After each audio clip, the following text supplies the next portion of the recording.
নমস্কার। ঠাকুরমা স্বামীজি গুরুদেবের শ্রীচরণে প্রণাম জানাই। আজ নীলাম্বরবাবুর বাগান বাড়ি থেকে মঠ স্থানান্তরিত হবে নতুন বাড়িতে। সেই নিয়ে ছোট করে একটি ব্যাখ্যা শোনাচ্ছি। 1898 সাল 9 ডিসেম্বর ভোরবেলায় গঙ্গা স্নান সেরে ঠাকুর ঘরে প্রবেশ করলেন স্বামীজি। অনন্তর পূজকের আসনে বসে পুষ্পপাত্রে যতগুলি ফুল বেলপাতা ছিল সব একত্রে দু হাতে তুলে ঠাকুরের শ্রীপাদপদ্মে অঞ্জলি প্রদান পূর্বক ধ্যানস্থ হয়ে রইলেন বেশ কিছুক্ষণ। ঠাকুর ঘরের দরজায় দাঁড়িয়ে গুরুভ্রাতা সন্ন্যাসীবৃন্দ ও অন্যান্য ভক্ত শিষ্যরা এই অপূর্ব দর্শনের সাক্ষী হয়ে রইলেন। তারপর বাগানবাড়ি থেকে উত্তরাভিমুখে শুরু হলো ছোট শোভাযাত্রা। সামনে স্বামীজি স্বয়ং, ডান কাঁধে ধরে রেখেছেন ঠাকুরের পুত দেহাবশেষ পূর্ণ তাম্রপাত্রটি, আত্মারামের কৌটা। গঙ্গার তীরে ঘন ঘন শঙ্খধ্বনি ও ঠাকুরের নামে জয়ধ্বনিতে মনে হলো পার্শ্ববর্তী জাহ্নবীও যেন নৃত্যে মেতেছেন। স্বামীজি শিষ্যকে যেতে যেতে বললেন, ঠাকুর আমায় বলেছিলেন, তুই কাঁধে করে আমায় যেখানে নিয়ে যাবি আমি সেখানেই যাব আর থাকব।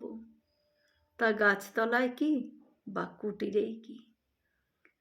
সেই জন্যই আমি স্বয়ং তাকে কাঁধে করে নতুন মঠভূমিতে নিয়ে যাচ্ছি। নিশ্চয়ই জানবি বহুকাল পর্যন্ত বহু জনহিতায় ঠাকুর ওই স্থানে স্থির হয়ে থাকবেন। নতুন দালালের ঠাকুর ঘরে এসে স্বামীজি কাঁধ থেকে আত্মারামের কৌটাটিকে নামিয়ে নির্দিষ্ট আসনে স্থাপন করে ভূমিষ্ঠ হয়ে প্রণাম করলেন।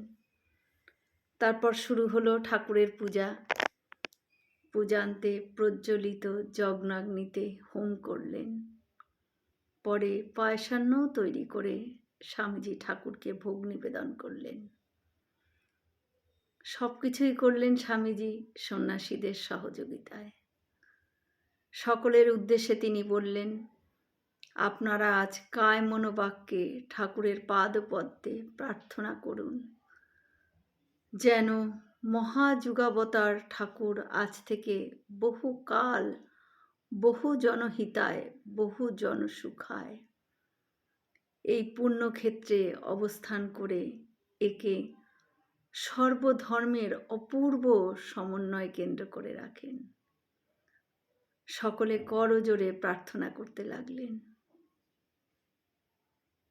স্বামীজি বিশ্ব জয় করে প্রত্যাবর্তনকালে শ্রী শ্রী ঠাকুরের পোর্সেলিনের পট তৈরি করে এনেছিলেন, আর নিরঞ্জন মহারাজ তৈরি করিয়েছিলেন ঠাকুরের সিংহাসনটি। যে আসনে ঠাকুরের পূজা হয় সেই পটেই। নতুন মন্দির প্রতিষ্ঠার পরে পটসহ আসনটি নিয়ে যাওয়া হয় গর্ভমন্দিরের দ্বিতলে ঠাকুরের শয়নকক্ষে। বেলুড় মঠে স্বামীজির ঘরের উত্তর পশ্চিমে দ্বিতল ভবনে আদি মন্দিরটি আজও শতাধিক বছরের স্মৃতিতে ভাস্বর হয়ে আছে। এখন ঠাকুরের আসনে শোভা পায় একটি তৈলচিত্র। ভক্তদের মধ্যে অনেকে বলেন পুরনো মন্দির, তাতে কি?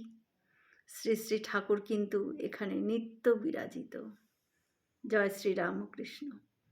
আমরা সকলে মিলে একসাথে বলি, জয় মহামাই কি জয়, জয় ভগবান শ্রী শ্রী রামকৃষ্ণ দেব কি জয়, জয় স্বামীজি মহারাজ জি কি জয়। হয়তো অনেক ভুল ত্রুটি হলো, ঠাকুর যেন আমায় ক্ষমা করে দেন। সকলে সুস্থ থাকবেন, ভালো থাকবেন। ঠাকুর মায়ের কৃপা দৃষ্টি সকলের উপর বর্ষিত হোক। শুভরাত্রি।